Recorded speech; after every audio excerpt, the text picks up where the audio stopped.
Thanks for the ride, guys. I really liked visiting that rodeo in 1894. Yeah, time travel is amazing. Now, you sure you won't stay for the podcast?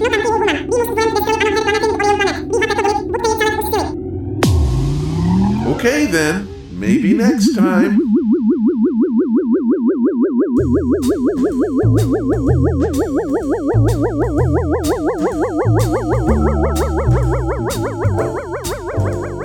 Hello and welcome to the podcast. This is Ron's Amazing Stories, where we play tales to take you away from today. On the show today, we have some really Western type stuff. Yeehaw!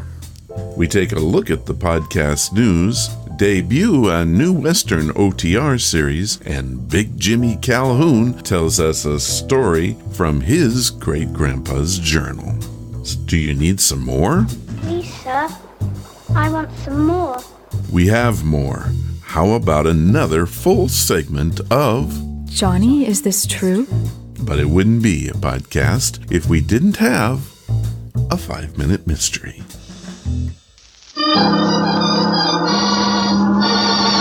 Another 5-minute mystery.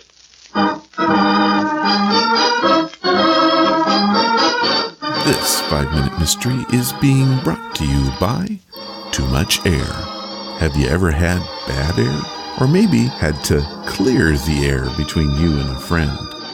Did you know that you can scrub the air by telling the truth? Well, we present a story with lots of air.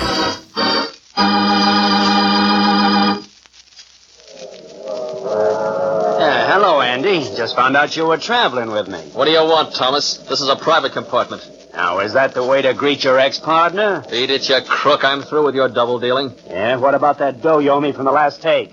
You've got a head like an elephant.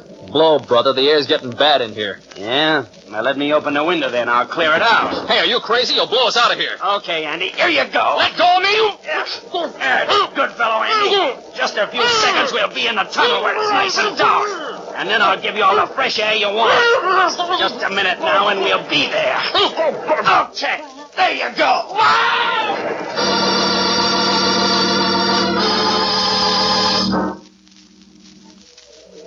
Nothing like this ever happened on this railroad during my time, Mr. Thomas. Can't tell you how sorry I am about your friend. It's all right, conductor. Not the fault of the railroad. Can't stop a suicide. Well, what makes you think it was a suicide? He might have fallen out of the window when he tried to open it. Yeah, that's possible, sure, but he looked pretty down the mouth when I left him to grab a smoke in the lounge car.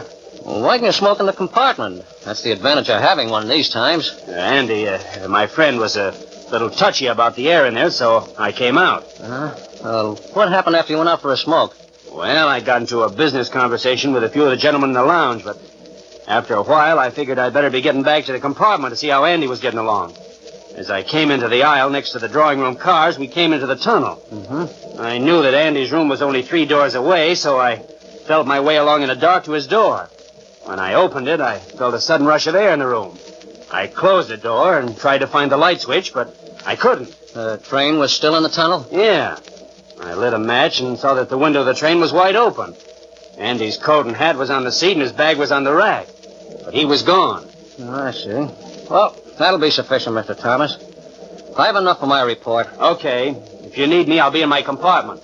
And please stay there, Mr. Thomas. For when we reach our next stop, I'm turning you over to the police for murder.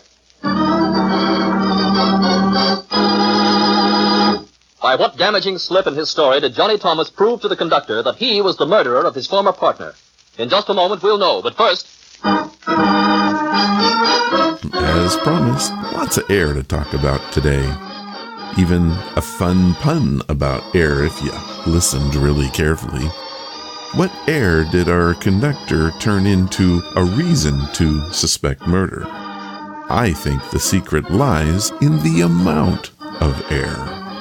This 5-minute mystery is being brought to you by Too Much Air. And now, back to our story. Are you crazy? What do you mean I murdered Andy? Prove it. Easily. You said that when you opened the door to your friend's compartment, you felt a sudden rush of air in the room. That was true. But you then told me that you lit a match and that it stayed lit while you had time to notice several details in the compartment. And that's where your story fell apart, Mr. Thomas. No match would stay lit for more than a split second in the face of that rush of air sweeping in from the open window in the tunnel. And I thought I had an airtight alibi. That was your mistake. There was too much air.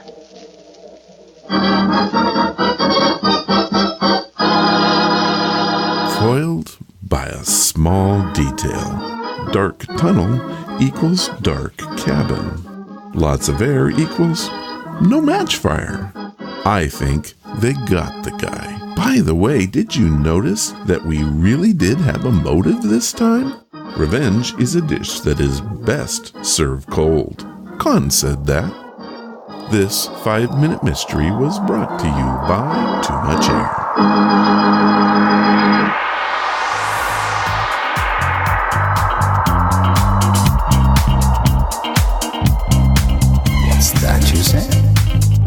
Well, we have some news to say for you today. The radio edition of Ron's Amazing Stories has moved. We're now heard on Sunday nights, 9 p.m. Pacific Time.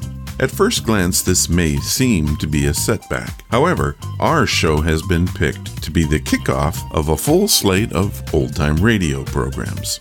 In other words, we're the headliner for the OTR block. I've been thinking about making some changes to the radio show and leaning heavier on old-time radio there and using more of your stories and others here on the podcast. Then I would advertise the podcast on the radio show. I'm thinking that this might increase the number of podcast listeners since the two programs would no longer be the same. Now, I've not talked this over with my radio producer yet, and I surely would like to hear your feedback on this. You can leave your comments on Facebook or at ronsamazingstories.com. I'm not a big commercial guy, and I've avoided talking about my business. I am a freelance editor. I specialize in technical works, but I've also worked on everything from Jim Harold's campfire books to personal memoirs. I love to work on fiction, and I just don't get to do that enough. If you are in need of an editor, I provide fair prices and do professional work. You can learn more about me and my business at editrightforyou.com. That's editright, the number 4, and the letter U.com. I've received a number of emails about Ron's Amazing Stories archives. There seems to be some confusion about what they are. It's actually quite simple. Shows 1 through 100 are on the archives. Everything from show 101 to current is at ronsamazingstories.com. What I did was donate the first 100 shows to the public domain. If you want to visit the archives, head to the main website and click on the banner, or go to archive.org and search for Ron's Amazing Stories. This will give you a chance to listen to the humble beginnings of the podcast. And now this.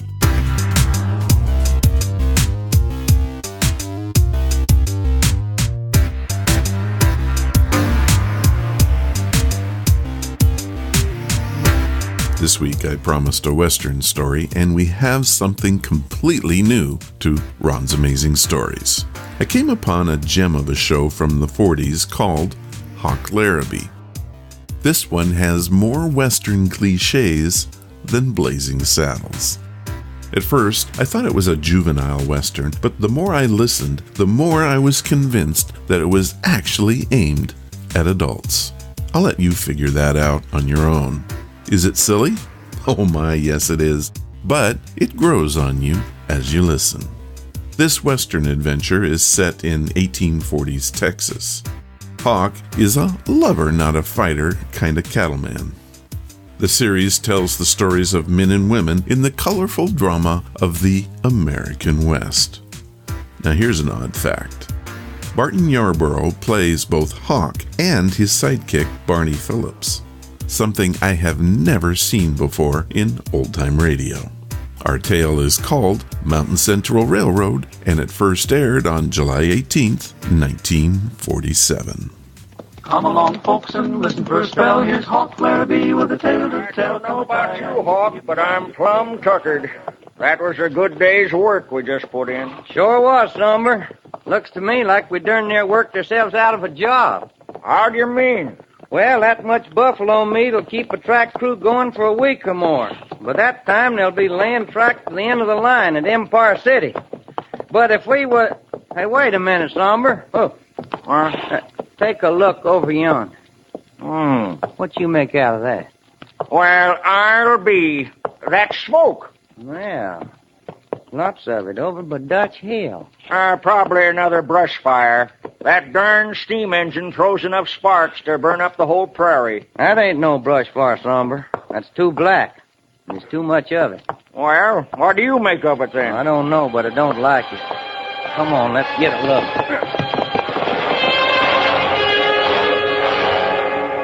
Well, it was our cross ties burning. A whole mountain of our cross ties that we was going to use to finish the line. 40,000 of them, all stacked up beside the track and burning. Well, we pitched in with some of the logging crew and tried to put it out, but there wasn't much we could do. Then, when it finally had nearly burned itself out, I heard somebody calling my name. Larabee, Hawk Larabee. Hey, Hawk, somebody's calling you. Yeah, it's Tom Carter for boss. Come on, son. Come over here, Larabee. I want to talk to you. Well, howdy, Mr. Carter. Hawk, this is Joe Tanner, my chief engineer. Howdy, you Hawk. know Mike Flaherty, the track crew boss. Oh, sure. Hi, Mike. Hey, Hawk. Hey, it's here, Somber Jones. How you Hello, doing? Mr. Carter. Hawk, this fire is a terrible blow to the Mountain Central. Well, I can see that.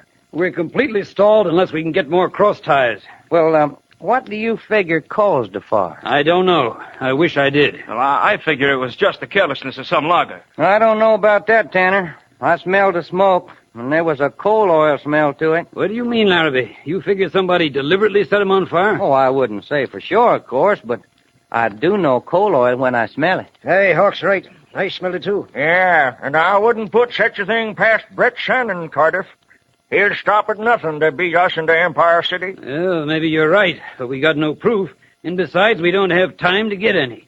The Sierra Western will beat us unless we work fast. My men can't lay track unless they got cross ties. Well, can't we cut more cross ties? That's just the trouble. Our option gives us only one more week to cut timber here at Dutch Hill. Well, can't you get the option renewed? Who owns the land? Oh, Judge Bentley over to Hunter Springs, but I'm afraid there's no hope there, Larabee. We just don't have the money. It looks like we're licked, Cardiff. The logging crew sure can't cut 40,000 cross ties in a week. Well, I ain't so certain about that, Tanner. Are you in charge here? Yeah, Shannon, I'm in charge. Hawk Larabee's name. Well, Miss Dane has something to say to you, Larabee. Well, I'd be mighty pleased to hear it. Well, maybe you won't be. I'm here to tell you you're on my property, and I want you to get off right now. You own this land? That's what I said. Well, I thought Judge Bentley down at Hunter Springs... He did own it. But the judge was, unlucky at cards. Oh, I get it. Lorna Dane beat him, huh? Yes, and I don't want any of your Mountain Central crowd here. What you got against the Mountain Central? Oh, never mind. Just get out. Well, you own the land, but we had a contract with the judge, and there ain't nobody going to keep us from moving off these ties that we already cut. Well, take 'em and leave. And you'd better take care of them, Larabee. There isn't another stand of timber within 50 miles. Don't worry. They ain't going to burn up like they done last week. Oh, have a fire here? You know dang well we had our fire here. Somebody dumped coal oil on them cross ties and set 'em on fire. Oh, that's too bad. If there are firebugs around, I'm glad I contracted for all the lumber in Empire City. I might need it. Well, just don't start to congratulating yourself so quick, Shannon. We got all the lumber we need right here, and we're going to take it to Track's End. Well, we had to get off of the timberland, but we had our ties, and we loaded them and started to drive down to Track's End. It was the middle of the afternoon when we come to Hunter Springs, which was a wide place in the trail with maybe a dozen buildings. Somber and the boys pulled the teams up at the town pump to do a little watering, and I got out and walked up the street to stretch my legs. Well, I was standing by myself in the shade in the alley and cooling off. when a stranger come up to me. Howdy. Well, howdy. Got the makings? I'm plumb out of tobacco. Well, yeah, sure. Well, doggone me, I ain't got papers either. Maybe I ought to smoke it for you. Oh. There you are. Thank you. But I'll need both of my hands to roll me a smoke. You mind holding this bandana for me? What you got in it, poker chips? Yep. Me and some of the boys had a little game. I brought the chips and cards. Did you win? Yeah. About $40. Hold it, boys. Just stand right where you are. Yeah, the marshal. Oh, hi, Marshal. How's your copperosity? What you boys doing here in the alley? Standing here, Marshal, that's all. Pete, you sure about that? Who's your friend? Well, never saw him before. What you got in the bandana, stranger? Oh, it ain't mine. Belongs to Pete here. Now, don't go trying to put anything on Pete. Let me see it. Poker chips, silver dollars, gambling, huh? Reckon you'll have to come along with me, stranger. Oh, now, wait a minute. You done made a mistake. Pete, you come back here. Well, go after him, doggone it. Too hot to run in. Anyhow, I got you. You got me for what? You'll find out.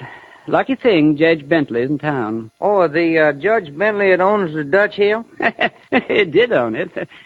Got in a poker game. Oh, yeah, I remember. Lorna Dane.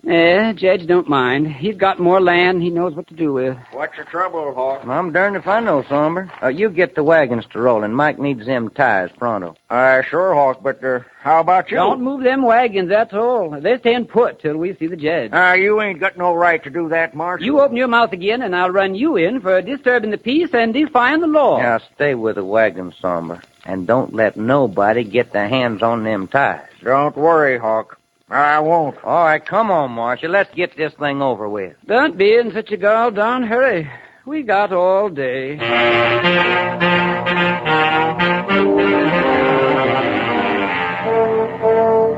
The Hunter Springs courtroom was in Judge Bentley's real estate office over at the feed store, and it was just wide enough for a tall man to stretch out on the floor without humping his back. Oh, Larabee, you're charged with gambling on a city street. You got $40, poker chips, and cards for evidence. Guilty or not guilty? Since when is gambling a crime? Jones Bar is a place for card playing. Jones pays city taxes, and we ain't allowing nobody to come to Hunter Springs and cut into his business. But, Your Honor, I was just standing there when this feller Pete come up and asked me to hold the bandana. How about that, Marshal? This fellow was trying to get Pete in the game. I watched him. You're a liar. You watch how you talk, Larabee. I ain't taking that from no man. Why, you... Quit that, both of you. Well, I know my rights. I'm demanding a jury trial. Well, sure, Larabee. Yeah, let's see. We'll make it, let's say 3 weeks from today. Hate to have the city feeding him all that time, Your Honor. He'll pay his own board bill, all right. You mean I got to stay in jail till the trial? Well, how about bail? That's for me to decide. I'm against it. I don't trust you railroaders. You might never show up for the trial. Well, I can't afford to stay here for 3 weeks. Oh. Change your mind about a jury. Well, all right, providing the fine ain't too much. It's only $3. And, costs. Costs? How much is that? Reasonable. Well, I guess I ain't got no choice. Guilty or not guilty? Guilty. Fine is $3. Costs are $1,000. $1,000? What are you trying to do? It's within my right to set costs. That's what they are, $1,000 in gold. Why, Well, I reckon that's plain enough. You and Brett Shannon is eating out of the same feed man.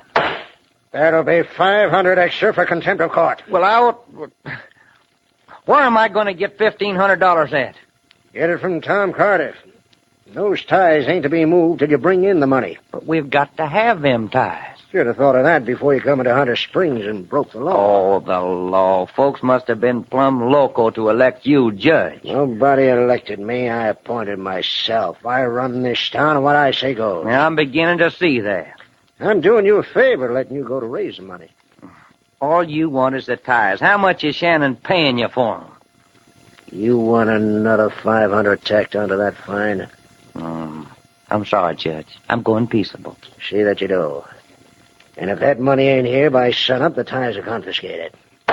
Court's adjourned.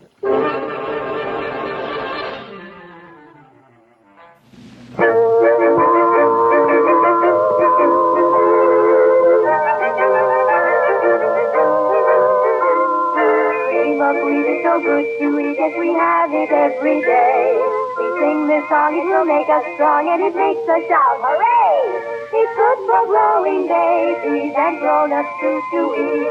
For all the family's breakfast, you can see Cream of Wheat. Cream of Wheat, the great American family cereal, presents...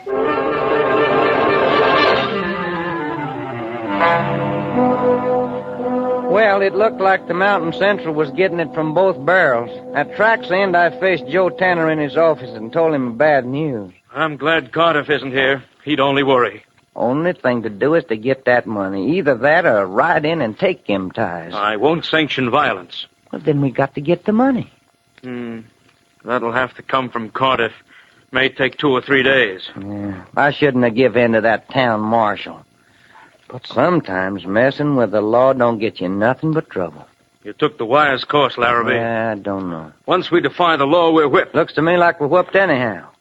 We can't get timber from Dutch Hill, and Shannon's got it all bought up in Empire City. I know how you feel, Larabee, but we'll have to do this legal. Well, Cardiff said you was the boss. Sorry, but that's the way it is, Larabee.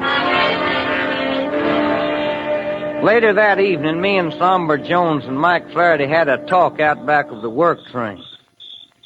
Well, Hawk, I reckon we start looking for a new job. Hey, send to the Mountain Central. That's too bad. If we only had our hands on them ties. But we ain't. If Cardiff was here, I figure I could talk him into letting us get him before us. Tanner won't hear of it, huh? No.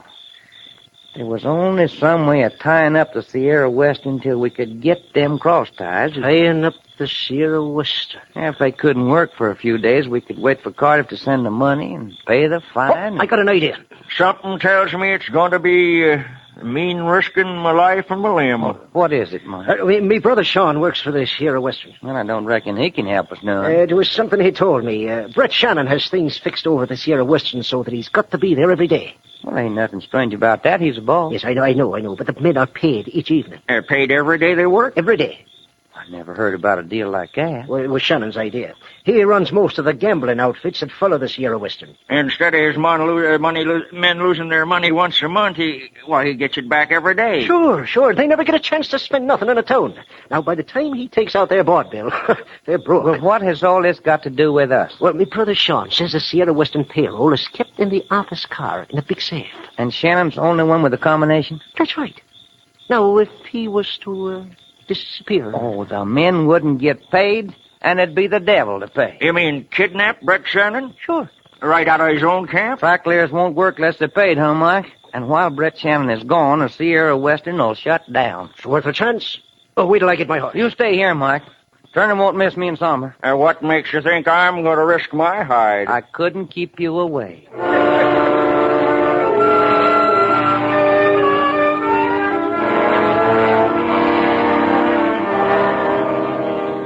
I found Lorna Dane's yellow camp wagon pulled up by some trees, looking as big as a freight car.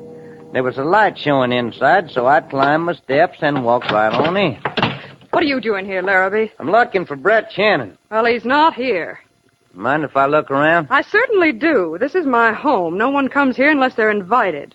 Does that include Shannon? That includes everybody. That talk around camp is that you're Shannon's gal. That's my business. And Shannon is my business. Get out of here, Hawk Larabee, or I'll scream for help. Well, it's funny, but you don't look like the screaming kind, Lorna. Well, maybe I am. Well, then why don't you start to yelling? Well, because you got a nice-looking face, Hawk Larabee. Well, have I now? And I've seen what happens to a man when 20 or 30 track layers take their boots to him. Hobnail boots are kind of wearing on the complexion. What is in that room yonder? You stay away from there. Maybe that's where Shannon is hiding at. That's my bedroom. Sure, it's prettied up and sweet smelling. Are you satisfied Brett isn't here? Yeah, I guess you're right. Then get out. I hate every Mountain Central man that walks or crawls, and that includes you. Oh, whoa now, honey. Well, what did the Mountain Central ever do to Lorna Dane? Well, I was all set to bring my outfit along with them. And you switched over to Sierra Western? Yes, your boss wouldn't let me follow the Mountain Central. Maybe the boss didn't want his men losing their pay to your games. Go ahead, say it. You meant my crooked games. Well, If the boot fits, just put it on. Listen, Hawk Larabee, I never run a crooked game in my life. How about Judge Bentley? He kept his eyes on me instead of the cards. Well, I reckon a fella might do that, Lorna. My dad was a gambler, but he was straight. He taught me to be straight. I don't take remarks like that from anyone. Now get out! No, ain't no woman gonna slap me. Turn loose of my wrist. Oh, you little hell cat, bite me, will you? Maybe this'll tame you. You stay away. Here now. Ain't you ashamed of yourself? If you were a gentleman, you'd ask for a kiss. Well, what a touching picture. Brett, what are you doing here? Your blinds are up, Lorna. From outside, it looked like you might need a little help. Well, I don't need any help. Now get out, both of you. Shannon must be right at home here. Come in without knocking. If I remember right, you came in the same way. Come on, Larabee. I'll show you around the camp. I know how you would show me. Now, Brett, I don't want anything to happen to Larabee. Getting interested, Lorna? I just don't want his blood on my hands, that's all. Well, y'all are talking mighty pretty, but I got something to say. This. Put down that gun.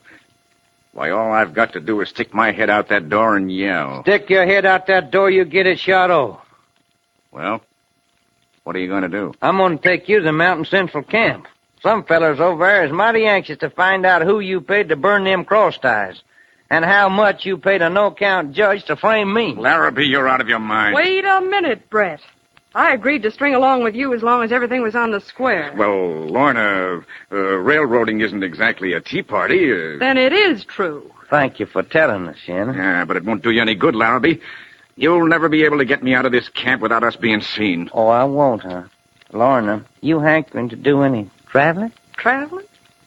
Oh, you mean my camp wagon? Sure, won't nobody see Brett Shannon here. You'll never get away with this. I'll get away with it, all right. Now, wait a minute, Larabee.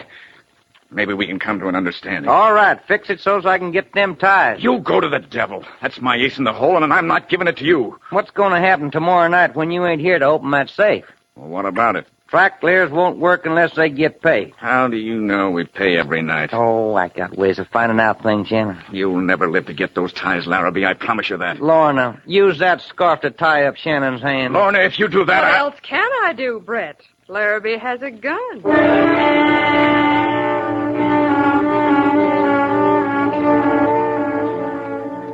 We got the wagon hitched up all right. And Somber had our two horses, and he'd been keeping them back in the shadows. It was lucky there wasn't no moon. Well, I was driving the wagon with Lorna sitting on the seat beside me. We was about halfway to Hunter Springs when 3 riders come up. Lorna, that you? Yes, Pete? Anything wrong? No, what do you mean? Well, we thought it mighty peculiar, you pulling out in your wagon in the dead of night. Peculiar? Why? If I want to pull out, what business is it of yours? Well, sure, it's okay with us.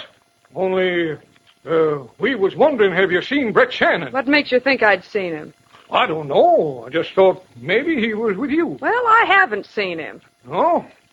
Mind if I take a look in your wagon? You will not. Wait until I tell Brett you tried to search my wagon. Well, no, I didn't mean anything. Then get out of the way and let me by. How long since you seen Brett? Oh, about an hour ago. He was riding toward Empire City. First time Shannon ever rode off without paying the men. Well, maybe he had important business. Yeah? Who's that on the seat with you? Can't see, it's plumb dark. It's Baldy Haynes. Baldy, huh? The woman's lying. I tell you, I overheard some of my men say Hawk Larabee was going to try and kidnap Shannon. Well, what do you know? Joe Tanner. What is it, Hawk? You sneak down. Run for them trees yonder. But, Hawk, do like I say right now. All right. Hey, who's that running? Never mind that, boys. Get them hands up. Quick! It's Hawk Larabee. Yeah, Tanner, you tailor-faced hypocrite. And Tom Cardiff trusting you. Pull your gun. I want an excuse to blast you right out of that saddle. No, don't shoot, Hawk. You're Shannon's spy. How much Sierra Western stock did he give you to burn them cross ties? Don't let him shoot me, boy. I wouldn't waste a bullet. Hey, Hawk. Yes, Summer? Look out. The little window behind you. It's Shannon. Yeah, Larabee. Put up your hands. Well, I'll be... How'd you get loose, Shannon? Never mind. Just keep your hands up or I'll... Oh, will you? All right, Shannon. Drop that gun. I'll bust your wrist. Hey, Hawk, the team. Hold him. Wait a minute, Larabee. Grab the reins. They're running away. I can't reach them. Do something, Larabee. Do something. If this wagon ever tips over with me. Larabee, look out. That's me. Look out.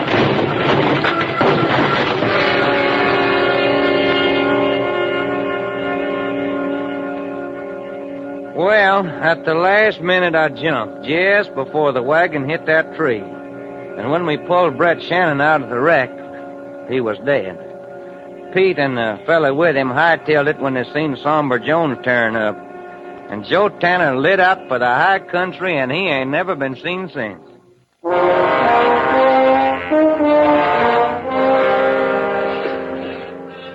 Well, it was a glad day when we drove that last spike and rode that first train into Empire City, 3 weeks ahead of the Sierra Western. There was a real big celebration with speech-making and hooting and hollering. Tom Cardiff was so tickled he even wanted me to make a speech, but I ain't much for talking, so I just slipped away. After things quieted down, Somber Jones caught up with me at the stable. Where are you going? Just riding. But ain't you staying to take Lorna Dane to dance tonight? I figured that ain't very smart, Somber. What's being smart got to do with it?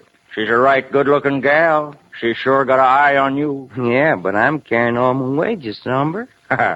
You mean because she's a gambling lady? I reckon so. But you ain't unlucky at cards. But I might be unlucky at love. Either way, I lose.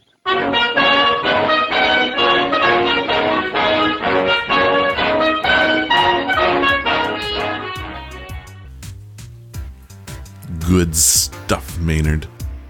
I rather liked this old Western. It certainly didn't win any awards for originality, but it was fun.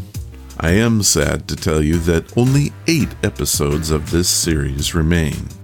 Hawk Larabee ran from 1946 to 1948 on CBS in various 30-minute time slots. The Texas Ranger Vocal Quartet provided the music, and the show was CBS's first attempt at an adult Western. Of course, they would get it right 5 years later with Gunsmoke. How about that?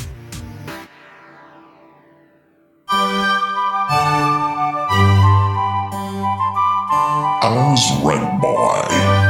Amazing stories read by amazing people. This time on As Read By, we have a story that I'm excited to read to you. It comes from the Old West and was sent to us by Big Jimmy Calhoun. Big Jimmy lives in the great state of Arizona and is a real cowboy. In fact, he comes from a lineage of real cowboys. I spent some time on the phone with Big Jimmy, and here is the story he told me about his great-grandpa. Big Jimmy said this in his own words. This is the truest story you'll find in the Old West. Well, mostly true anyway. Here is Big Jimmy's story. My great-grandpa was a bit of a legend here in Arizona. You won't find his name in any history books, and we don't even have a picture of him. What we do have is a journal of his stories, all of which he swears are true. I never got to meet him, but I did get to meet his Chiricahua wife, Zia. She was very old at the time and was the one that gave my father the journal, and he gave it to me. This story is one of the last in the book and is my favorite. I believe it's mostly true. It begins, I was shot by my friend Sam Waters. If he hadn't done it, I'd be dead for sure. We'd been sent out to collect strays in the north end of the ranch near Willow Canyon. We made our campsite near a stream and was enjoying a hearty meal of beans and trout. It was our last night out, and we had collected over 15 cows and a few calves. We had an iron on the spit with plans to brand the calves after supper. Sam had brought a bottle with him, and we had agreed that we would share it on our last night. We knew we had to stay sharp because the RAS wasn't too far away, and there had been some jumpers over the last few weeks. Jumpers are what we called unsanctioned Indian hunts. You had to be careful because the Indians were not always in the best of moods. Also, they'd been known to shoot a few cattle rather than look for other game. I had the first watch. We'd hobbled the horses, but the cattle had been left to graze. Wolves, or rogue Indians, could easily run them off and have their pick of them. It was after midnight when I heard a rustling in the bushes. I threw a rock at Sam and woke him up.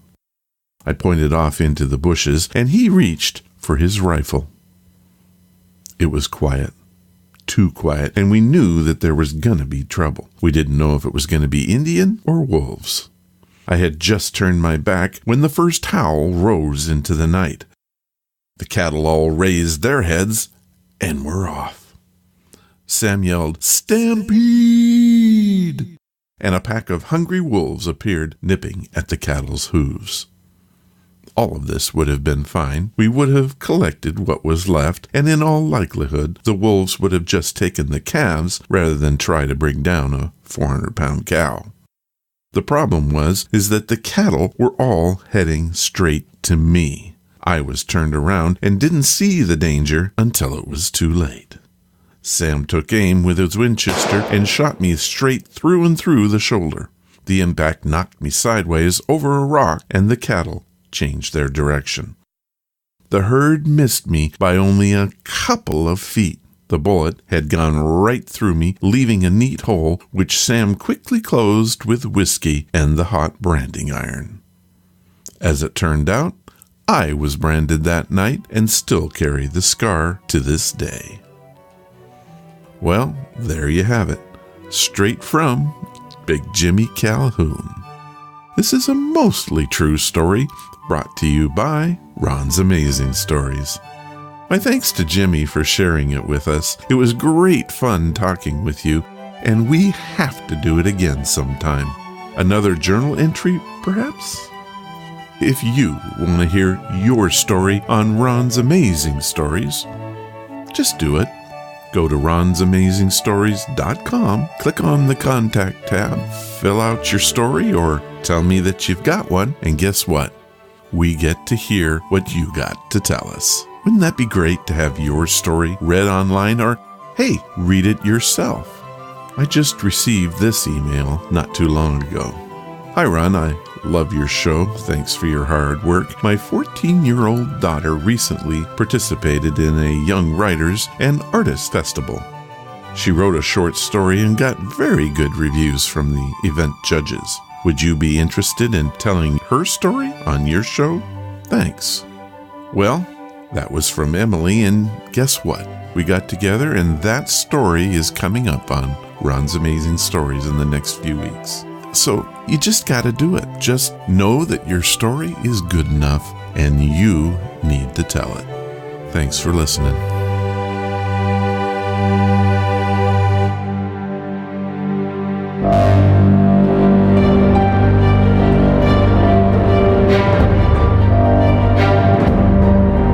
Johnny, is this true? Okay, I like to surf the internet looking for stories and other oddities. I do this in the name of the podcast, but the truth is, it's fun to see what's out there. What you're about to hear is what I call... Johnny, is this true? I will tell you a story and then ask the question, did I make it up or is it true? Let's get started.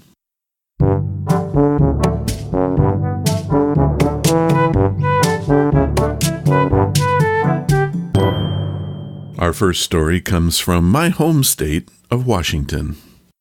An odd-shaped divot 10 feet by 7 feet with 2 feet vertical sides was found on a remote farm near Grand Coulee in October of 1984.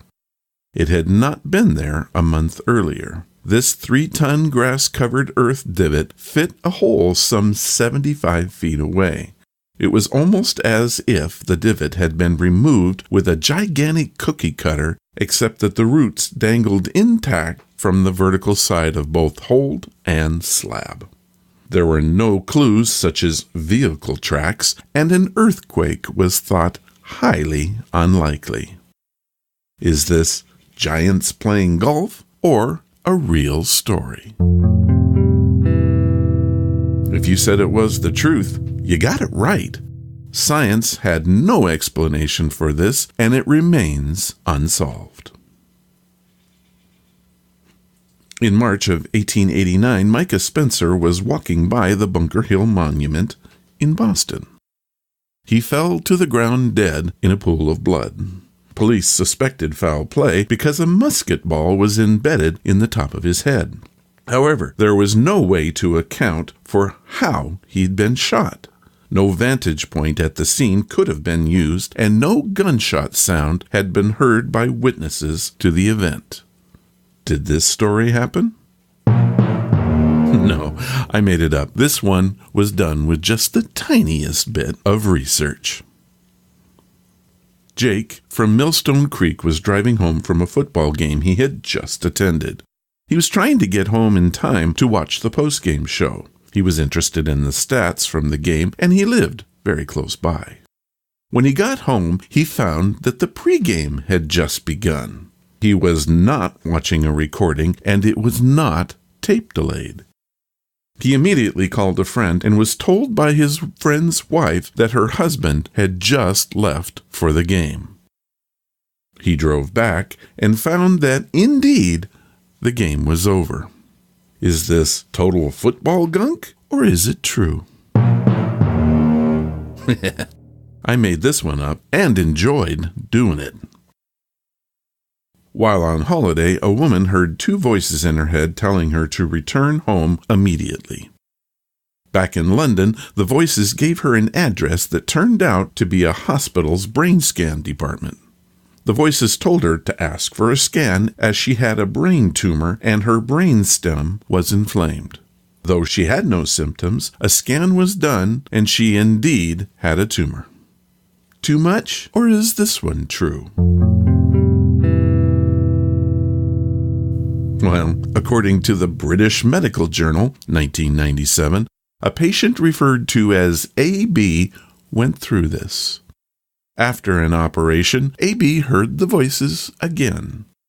"We are pleased to have helped you," they said goodbye, and AB made a full recovery. How about that?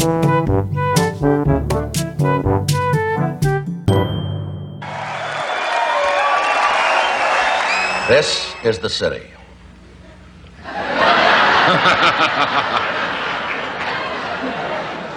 Los Angeles, California.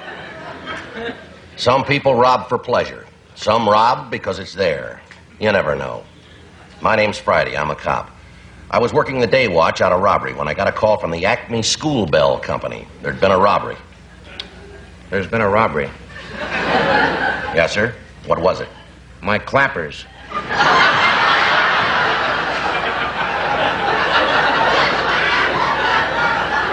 Your clappers? Yeah, you know those things inside a bell that makes them clang? The clangers. That's right, we call them clappers in the business. A clapper caper. What's that? Nothing, sir. Now, can I have the facts? What kind of clappers were stolen on this caper? They were copper clappers. And where were they kept? In the closet. Uh-huh. You have any ideas who might have taken the copper clappers from the closet? Well, just one. I fired a man. He swore he'd get even. What was his name? Claude Cooper. You think he... That's right. I think Claude Cooper copped my copper clappers. Kept in the closet. You know where this Claude Cooper is from? Yeah. Cleveland. That figures. That figures. What makes it worse, they were clean. Clean copper clappers. That's right. Why do you think Cleveland's Claude Cooper would cop your clean copper clappers kept in your closet?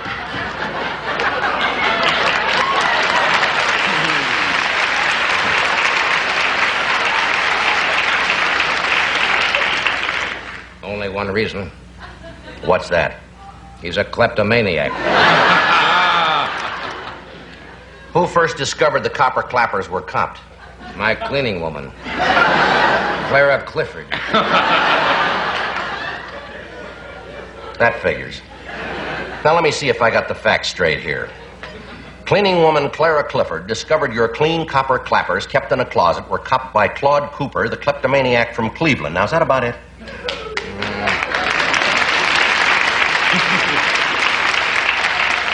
One other thing.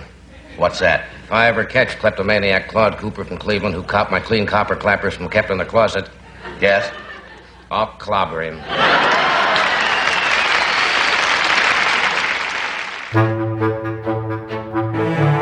Well, that's it for the podcast, and I think I may have enjoyed it. Coming up on the show next time, we'll have Detective Week.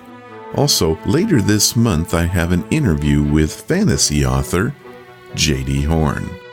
That is going to be a good one. If you want to follow the podcast or the blog, it's easy to do. Just head to ronsamazingstories.com. There you'll find all of the links you're going to need. We are on Twitter, Facebook, iTunes, TuneIn, Spotify, iHeartRadio, and many other services. Pick one and do leave some feedback about the show. It really does help us to grow. Thank you for listening, and I hope you come again to find out what are Ron's Amazing Stories. All of the vintage audio used in the podcast is believed to be in the public domain. Ron's Amazing Stories does not own the rights to any of the old-time radio used here. If you hold the rights to any of the shows played, please contact us immediately at ronsamazingstories.com.